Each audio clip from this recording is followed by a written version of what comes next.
Work. अब तक हम बात कर रहे थे फोर्स की, तरह तरह की फोर्स की बात कर रहे, ठीक है। अब फोर्स का एक और रूप वर्क। क्या है वर्क? क्या है वर्क? एक्चुअली वर्क है एक ऐसा प्रोसेस, एक ऐसा फिनोमिनन जिस प्रोसेस में एनर्जी का कन्वर्जन होता है from one form to other form.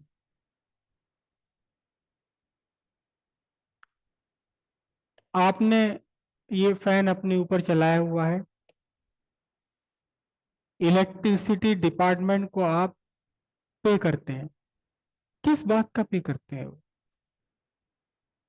जो इलेक्ट्रिसिटी उन्होंने दी, उस इलेक्ट्रिसिटी ने आपके लिए कुछ काम किया।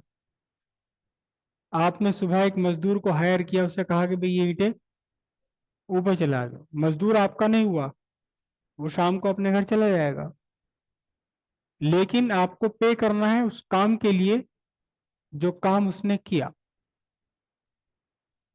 तो इलेक्ट्रिसिटी बोर्ड को आप पे कर रहे हैं उस काम के लिए जो बिजली ने आपके लिए किया है। तो क्या काम किया इसने?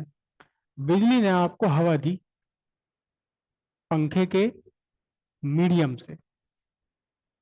इस पंखे में क्या हो रहा है? इलेक्ट्रिक एनर्जी का कन्वर्जन हो रहा है मैकेनिकल एनर्जी में। आप फैन नहीं चला रहे। देखो, कन्वेंशनली वर्क के लिए क्या कहा जाता है? When a force displace a body in the direction of force, work is said to be done. कि किसी बॉडी पर एक फोर्स लगी और फोर्स ने बॉडी को डिस्प्लेस कर दिया फोर्स की ही डायरेक्शन में, तब कहा जाता है कि इस फोर्स ने, इस एजेंट ने बॉडी पर वर्क किया। तो इसका मतलब अगर आप फैन यूज ना करें और केवल अपने घर में केवल लाइट्स ही जलाए रखें, तो फिर तो बिजली वालों को कुछ भी पे नहीं करना पड़ेगा। वो कहीं गई अपनी जगह से हिल करके? क्यों भाई? आप केवल अपनी एलईडी लाइट जला लीजिए और पंखा वंखा कुछ मत लगाइए, तो फिर बिजली वाले कहेंगे भाई यार तुमने तो कुछ करा ही नहीं, क्या ले तुमसे पैसे, तुम कुछ कर ही ना रहे, सारी लेडी भाई की वही अपनी जगह लग रही हैं, 1 मिलीमीटर भी नहीं खिसकी है तो मान जाएंगे? नहीं। तो actually work involve conversion of one form of energy into other form. फिर भी बोर्ड को पैसा देना पड़ेगा, इलेक्ट्रिसिटी डिपार्टमेंट को पैसा पे करना ही पड़ेगा। क्यों? क्योंकि उनकी दी हुई इलेक्ट्रिकल एनर्जी ने आपके लिए काम किया है। भले ही वो डिस्प्लेस नहीं हुआ, लेकिन आपको रोशनी तो मिली है ना। इलेक्ट्रिक एनर्जी का कन्वर्जन हुआ है, किसमें कन्वर्जन हुआ है? लाइट एनर्जी में कन्वर्ट, रोशनी में कन्वर्ट हुआ है। तो एक्चुअली वर्क वर्क होता ही तब है जब एक फॉर्म ऑफ एनर्जी का कन्वर्जन दूसरे फॉर्म ऑफ एनर्जी में हो जाए। कभी भी जहां कहीं भी वर्क होगा, वहां एनर्जी का कन्वर्जन इन्वॉल्व होना ही होना है। बिना कन्वर्जन ऑफ एनर्जी के कहीं कोई वर्क पॉसिबल ही नहीं है। कोई वर्क पॉसिबल नहीं, एक्चुअली एनर्जी का कन्वर्जन होना ही वर्क है। चाहे वो किसी भी फॉर्म से दूसरी फॉर्म में हो, कैसे भी फॉर्म हो, एक किसी एक फॉर्म से। आपने मजदूर को पैसे क्यों दिए? क्योंकि उसके अंदर जो फूड एनर्जी थी, जो उससे सुबह खाकर आया था खाना, उसकी फूड एनर्जी कन्वर्ट हो गई आपकी पोटेंशियल एनर्जी ऑफ ब्रिक्स, ईंटों की पोटेंशियल एनर्जी में, जिसे आपने छत तक पहुंचवा दिया या एक जगह से उठा करके दूसरी जगह रखवा दिया। तो वर्क हुआ कुछ। और वर्क कब हुआ? जब एक फॉर्म ऑफ एनर्जी दूसरी फॉर्म ऑफ एनर्जी में कन्वर्ट हुई। तो what is work? Work is a process or phenomenon which involve conversion of one form of energy into other form of energy. मगर अनफॉर्चुनेटली सारी किताबों में वही घिसी पिटी बात लिखी हुई है, when a force displace a body in the direction work is said to be done. ठीक है, बहुत बढ़िया। कोई सोचने के लिए तैयार नहीं होता, जैसा पढ़ा है, जैसा रटा वैसा रटा दिया, वैसे रट लिया, वैसे सब ठीक है, बढ़िया। लेकिन वर्क का एक्चुअल मीनिंग है conversion of one form of energy into another form of energy, चाहे वो किसी के भी थ्रू हो रही हो, कैसे भी थ्रू हो रही हो, किस फॉर्म से किस फॉर्म में जा रही है, इससे कोई फर्क नहीं पड़ता। जब भी एनर्जी अपना रूप बदलेगी तो उस रूप का बदलना ही एक्चुअली वर्क है, वर्क होगा। ठीक है, तो फर्स्ट हेडिंग डालते हैं वर्क, और वही घिसी पिटी डेफिनेशन लिखेंगे इसकी। लिखिए, work, work is said to be done, work is said to be done when a force actually displace a body.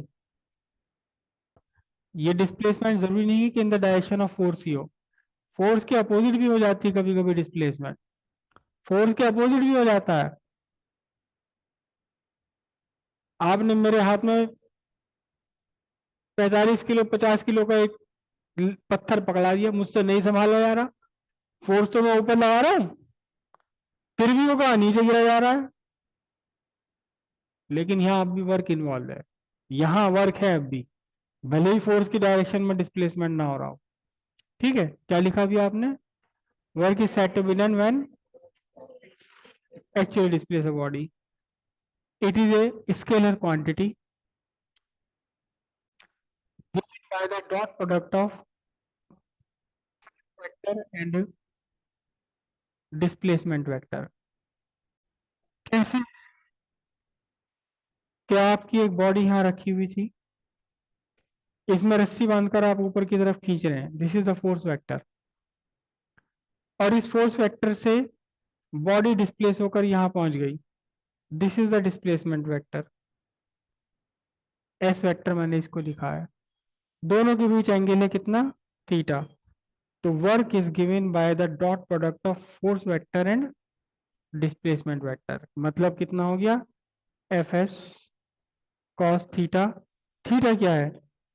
Theta is the angle between force vector and displacement vector. Unit इसकी क्या बनेगी बताओ? Force की unit Newton है, displacement की unit कितनी है? Metre है, तो यूनिट बनेगी न्यूटन मीटर और जूल, जिसे शॉर्ट फॉर्म में लिखते हैं कैपिटल जे। तो फिर सवाल पैदा होता है कि वन जूल, किस वर्क को वन जूल कहेंगे? One joule equals 1 newton into 1 metre into cos zero, cos factor भी जरूरी है इसके साथ में। तो 1 जूल कब है 1 जूल? किस वर्क को आप 1 जूल कहेंगे? जब किसी बॉडी पर एक फोर्स लगे, कितनी? 1 न्यूटन, और ये बॉडी को डिस्प्लेस कर दे in the direction of force, displace कर दे कितना? 1 मीटर।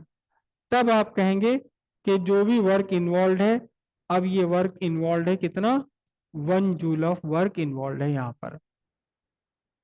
ठीक है, तो how much is 1 joule when a force of 1 newton displace a body by 1 metre in the direction of force. In the direction of force जरूरी है, क्योंकि अगर डायरेक्शन ऑफ फोर्स में नहीं हुआ तो फिर 1 जूल नहीं होगा, कुछ और हो जाएगा, कॉस थीटा के अकॉर्डिंग। तो when a force of 1 newton displace a body through a distance of 1 meter in the direction of force, the work done on the body by the agent is 1 joule, right?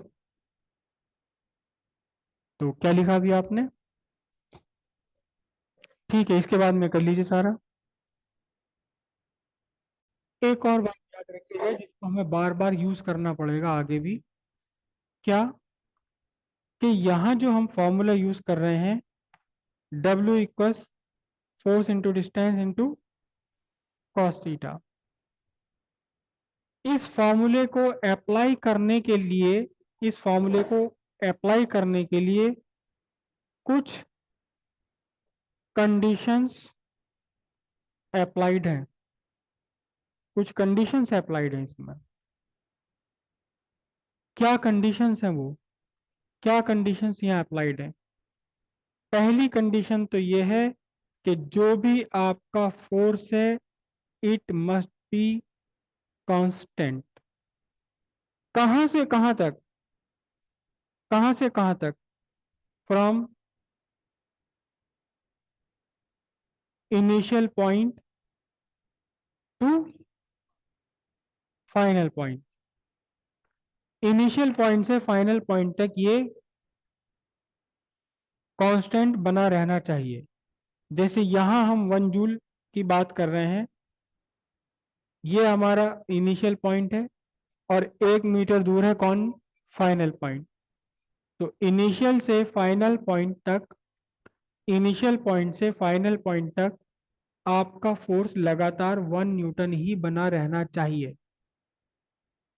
अगर बीच में 1 Newton से ज्यादा या कम हो गया फिर ये 1 joule नहीं आएगा। ये फॉर्मूला ही एप्लीकेबल नहीं होगा अगर आपका फोर्स वेरिएबल है तो। इनिशियल से फाइनल पॉइंट के बीच में जो भी फोर्स है वो कांस्टेंट बनी रहनी चाहिए। सेकंड कंडीशन क्या अप्लाई है? सेकंड कंडीशन अप्लाई है, क्या जो एस लिया है इट मस्ट बी फाइनाइट। ऐसा ना हो कि आप इंफिनिटी तक लेकर चले गए। फाइनाइट डिस्टेंस होनी चाहिए, इनिशियल और फाइनल के बीच में फाइनाइट डिस्टेंस होनी चाहिए। इनफाइनाइट हो गई तो फिर ये फॉर्मूला आप अप्लाई नहीं कर पाएंगे, कुछ और करना पड़ेगा हमें, कुछ और करना पड़ेगा। क्या करना पड़ेगा ये आगे जब कंडीशंस आपके सामने आएगी वहां आप समझ आ जाएगा।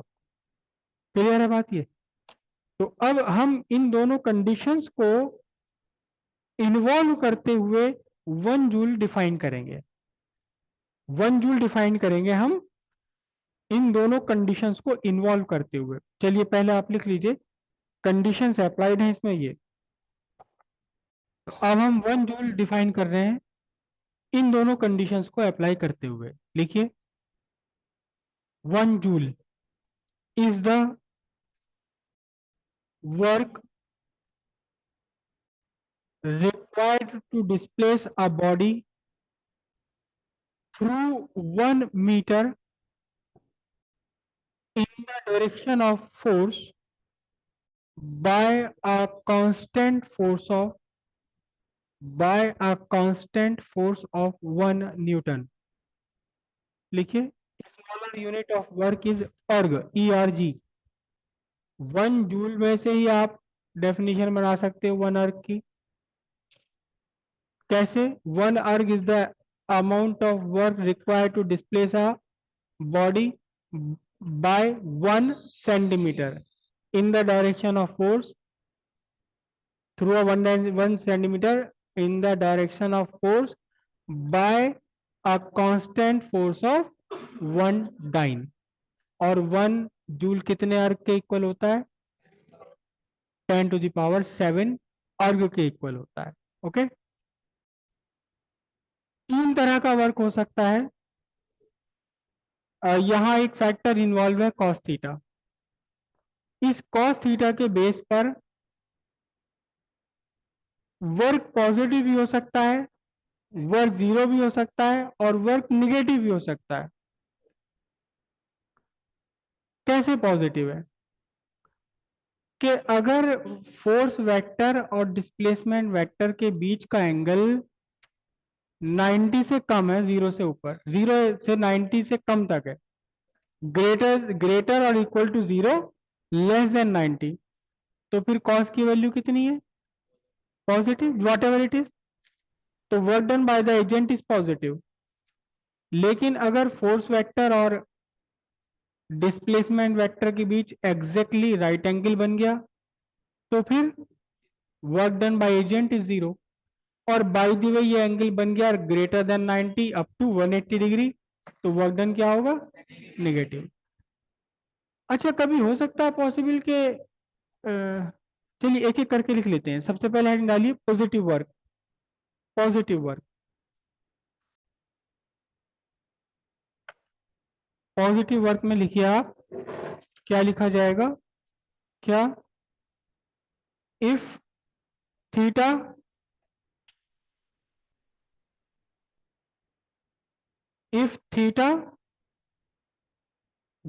ग्रेटर और equal to 0 less than 90 degree, है ना। थीटा की वैल्यू 0 के इक्वल हो, 0 से ग्रेटर हो, लेकिन 90 से कम हो, तो फिर क्या होता है, फिर आप लिखेंगे cos theta is what, positive, hence work done is positive, hence the work done by agent is positive, hence the work done by agent is positive. In other word, work is done by agent on the body. In other words, work is done by agent on the body. और इसका best example है pulling और pushing a load against friction. Example लिख लीजिए, pulling और pushing a rod load against friction, pulling और pushing a load against friction. फिर next लिखिए subheading, zero work done, zero work done, zero work done.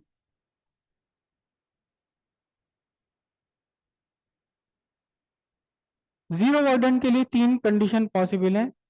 Work done क्या है, F S cos theta. पहली condition इसमें क्या है, if force equal 0, अगर फोर्स 0 है, डिस्प्लेसमेंट भी है और फोर्स डायरेक्शन भी है, तो भी वर्क 0 होगा।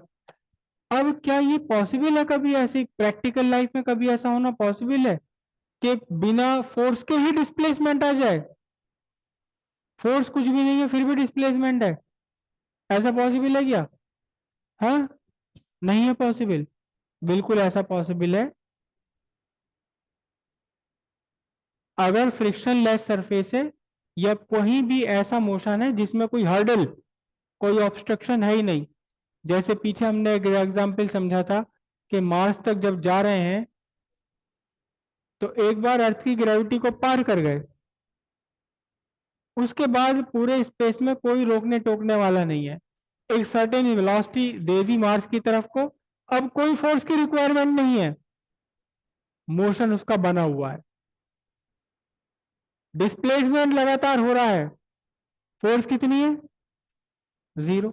जब फोर्स रिक्वायर्ड नहीं है तो फिर वर्क भी रिक्वायरमेंट नहीं है, इसीलिए उस टाइम उस रॉकेट को, उस आपके व्हीकल को किसी भी फ्यूल खर्च करने की रिक्वायरमेंट नहीं पड़ेगी। अगर ये ना होता ऐसा तो हम मार्स पे तो बहुत दूर की बात है, चांद वांद पे भी नहीं पहुंच पाते, क्योंकि इतना सारा फ्यूल चाहिए वहां तक पहुंचने के लिए, जिसको कैरी करके ले जाना ही बहुत मुश्किल, नामुमकिन बात है बिल्कुल। करेक्ट, लिखिए क्या लिखा आपने, पहला पॉइंट ये लिख लीजिए, if force equal 0, if force equals 0, work done is 0, even if there is displacement in the body, even if there is displacement in the body। Example इसका बनेगा क्या, motion of a body in space beyond earth gravitation, बल्कि एक थोड़ा सा और इसको specify कर लीजिए, motion without acceleration, motion of a body without acceleration, motion of a body without acceleration in free space, in free space beyond any gravitational force, सिर्फ अर्थ की नहीं, बाकी किसी भी और की भी ग्रेविटेशनल फोर्स ना हो। सेकंड कंडीशन क्या निकल कर आती है इसमें, सेकंड कंडीशन निकल कर आती है कि अगर आपका डिस्प्लेसमेंट ही 0 हो जाए, मतलब फोर्स तो लग रही है लेकिन डिस्प्लेसमेंट 0 है, तो भी वर्क डन 0 रहेगा। कैसे, मैं रात तक शाम तक इसे दीवार को खिसकाने की कोशिश करता रहूं, फोर्स भले ही कितना लगा रहे हैं लेकिन वर्क डन कितना आया, work done on the wall is 0। दूसरे फैक्ट, दूसरे कहीं किसी दूसरे प्रोसेस में वर्क इन्वॉल्व हो सकता है जिससे हम थक जाते हैं, लेकिन work done on the wall 0, क्योंकि डिस्प्लेस ही नहीं हुआ। ठीक है, लिखिए, if displacement s equal 0, work done is 0, even if force is applied, even if force is applied. Example, trying to displace a wall, the work done on the wall is 0. ये बात ध्यान रखना, wall पर आप force लगा रहे हैं, wall में कोई डिस्प्लेस नहीं हुआ, तो work done on the wall 0 है। कहीं कोई और वर्क इन्वॉल्व होते हैं जिससे कि हम थक जाएंगे। करेक्ट। थर्ड कंडीशन क्या लिखे हैं, इफ cos थीटा इक्वल 0 और थीटा इक्वल 90 डिग्री। तो कहीं कोई आप एग्जाम्पल बता सकते हैं कि जहां फोर्स भी है, डिस्प्लेसमेंट भी है, फिर भी वर्क डन 0 है, फिर भी वर्क डन 0 है। हम्म, फोर्स भी है, डिस्प्लेसमेंट भी हो रहा है, लेकिन वर्क डन 0 हो, फिर भी बता सकते हैं कहीं आप ऐसा एग्जाम्पल?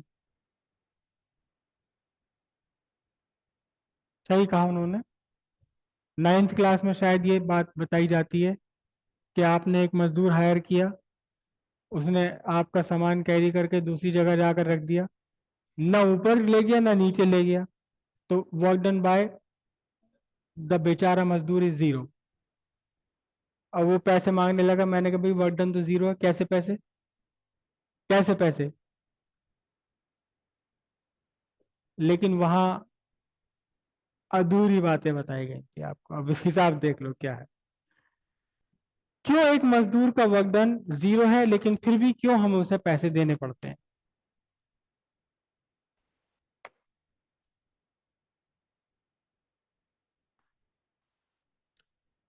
एक मजदूर,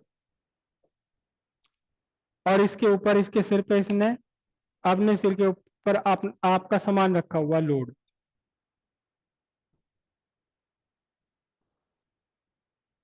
ठीक है, सपोज इसकी हाइट, इसकी अपने की अपनी खुद की हाइट सपोज 1.5 मीटर है। ठीक है, ये दूर पहुंचा, एक ऊंची जगह थी, मेज रखी थी, उसकी भी हाइट कितनी थी, 1.5 मीटर हाइट थी।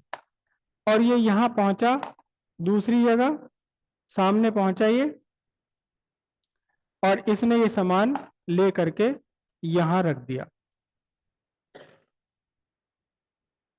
तो वर्क डन बाय द बेचारा मजदूर इज 0। अब वो क्यों है 0, क्यों है वर्क डन 0? इस लोड को कैरी करने के लिए, इस लोड को कैरी करने के लिए मजदूर ने जो फोर्स लगा रखी है, अगेंस्ट ग्रेविटी लगा रखी है, इस मजदूर की फोर्स ये रही vertically upward. This is the F vector. और इसने बॉडी को कहां डिस्प्लेस किया है, हॉरिजॉन्टल डिस्प्लेस करा है, this is S vector. F vector कैसा है, वर्टिकली अपवर्ड्स। और डिस्प्लेसमेंट वेक्टर कैसा है, डिस्प्लेसमेंट वेक्टर है आपका हॉरिजॉन्टल। दोनों के बीच कितना एंगल बना, 90 डिग्री। थीटा यहाँ दोनों के बीच 90 डिग्री है, तो सिंपल सी बात है, कॉस थीटा 0 हो गया, और अब वर्क डन भी कितना, 0। लेकिन फिर भी थक तो रहा है ना ये। तो नाइन्थ क्लास में जो बात बताई गई थी वो अधूरी बात क्या थी, बेशक वर्क डन 0 है, लेकिन ये work done against gravity is 0। Gravity के अगेंस्ट वर्क डन 0 है। वो थक क्यों गया, क्योंकि और बहुत सारे फोर्सेस यहाँ इन्वॉल्व थे जिनके अगेंस्ट इसने वर्क किया है। Work done against gravity 0। तो जब भी कोई फोर्स अप्लाई करके, वर्टिकल फोर्स अप्लाई करके आप हॉरिजॉन्टल मोशन देंगे किसी बॉडी को, तो फोर्स वेक्टर डिस्प्लेसमेंट वेक्टर के बीच में एंगल कितना आएगा, 90 डिग्री आएगा। वर्क डन अगेंस्ट ग्रेविटी 0 है, बाकी किसी और फोर्सेस के अगेंस्ट वर्क हो या ना हो, लेकिन वर्क डन अगेंस्ट ग्रेविटी क्या है, 0 है। Correct, work done by the बेचारा मजदूर अगेंस्ट ग्रेविटी इज 0। कुछ और इसने वर्क किए हैं जिसके कारण वो थक जाता है, जिसके लिए हमें उसको पे करना पड़ता है। कोई और एग्जाम्पल बता सकता है यहाँ ऐसा कंडीशन जहां फोर्स और डिस्प्लेसमेंट परपेंडिकुलर हो एक दूसरे के? कोई और एग्जाम्पल है? और हिंट आपके लिए कि अभी कुछ दिन पहले ही हमने वो एग्जाम्पल पढ़ा है, काफी डिटेल में पढ़ा है। रेज योर हैंड्स, कौन बता सकता है? रेज योर हैंड्स, अभी अभी हमने पढ़ा है कुछ दिन पहले और काफी डिटेल में पढ़ा है उसको। Centripetal force always perpendicular to displacement vector velocity vector. Centripetal force is always perpendicular to velocity vector and displacement vector. So the work done by centripetal force on the body is 0. कोई work नहीं करना, अर्थ के चारों तरफ moon revolve कर रहा है, इसके लिए अर्थ को कितना काम करना है? कुछ भी नहीं करना, केवल सेंटीपिटल फोर्स लगानी है। अगर अर्थ को कुछ काम करना होता तो हजारों करोड़ों अरबों साल हो गए, अब तक तो थक ली होती है अर्थ। सन के चारों तरफ रिवॉल्व कर रही है अर्थ, सन को कितना वर्क करना? कुछ भी नहीं करना, फोर्स अप्लाई करनी है। फोर्स अप्लाई करने में कुछ खर्च नहीं होता। ये टेबल है या चेयर है, आप बैठे हो, चेयर ने आपके ऊपर फोर्स अप्लाई की हुई, चेयर का कुछ खर्च हो रहा है क्या? या चेयर में रोजाना पेट्रोल डालना पड़ता है, डीजल डालना पड़ता है फोर्स लगाने के लिए? नहीं, फोर्स लगाने के लिए कुछ भी खर्च नहीं होता, कोई वर्क इन्वॉल्व नहीं होता, केवल फोर्स में। तो सेंट्रीपिटल फोर्स एक ऐसी फोर्स है जो कभी कोई काम ही नहीं करती। Work done bye centripetal force is always 0। क्यों? क्योंकि यहां फोर्स की डायरेक्शन और डिस्प्लेसमेंट दोनों हमेशा एक दूसरे के परपेंडिकुलर होते हैं। ठीक है, तो अभी क्या लिखा आपने? हाँ, तो थर्ड कंडीशन लिखिए, if theta equals 90 degree, if theta equals 90 degree और F vector perpendicular S vector, F vector perpendicular S vector, work done by the agent is 0, work done by the agent is 0.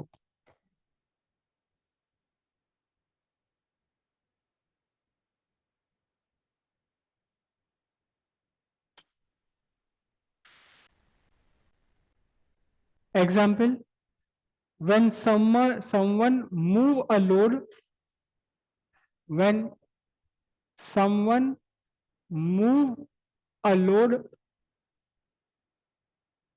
along horizontal line,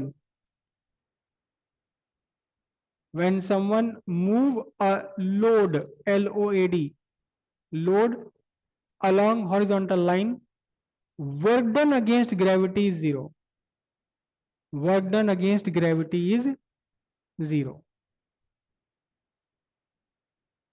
Okay, second इसमें लिखिए, second example, work done by centripetal force is always 0, work done by centripetal force is always 0, since centripetal force is always perpendicular to, since centripetal force is always perpendicular to velocity vector and displacement vector. Next लिखिए negative work. Negative work कब होता है?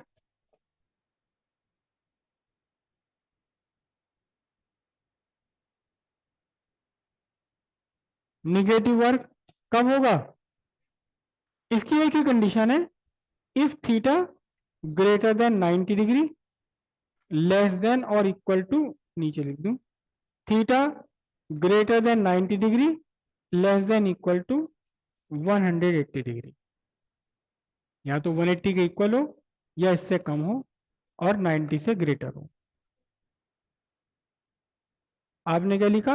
When theta greater than 90 degree, less than और equal to 180 degree, cos theta is negative, cos theta is negative, hence the work involved is negative, hence the work involved is negative.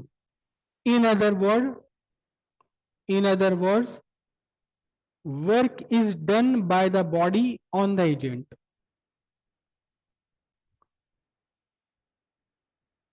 Example इसका unsuccessful try to stop a moving car, unsuccessful try to stop a moving car. कि मेरे सामने से car आ रही है, मेरे दोस्त में वो कह रहा, मैं कह रहा मैं मुझे भी ले चल, तुझे भी तो वहीं जाना, वो कह रहा मैं तो नहीं ले जाऊंगा, मैं रोक दूंगा, तुझे जाने नहीं दूंगा। और मैंने उसकी कार को पकड़ लिया। मैं रजनीकांत नहीं हूं या साउथ का हीरो नहीं हूं, तो क्या होगा, कार ही मुझे धकेल देगी पीछे को। तो मेरा फोर्स और जो डिस्प्लेसमेंट है, दोनों के बीच कितना एंगल आ रहा है? मेरा फोर्स तो ये है, लेकिन डिस्प्लेसमेंट बैकवर्ड्स, तो दोनों के बीच एंगल कितना है? 180।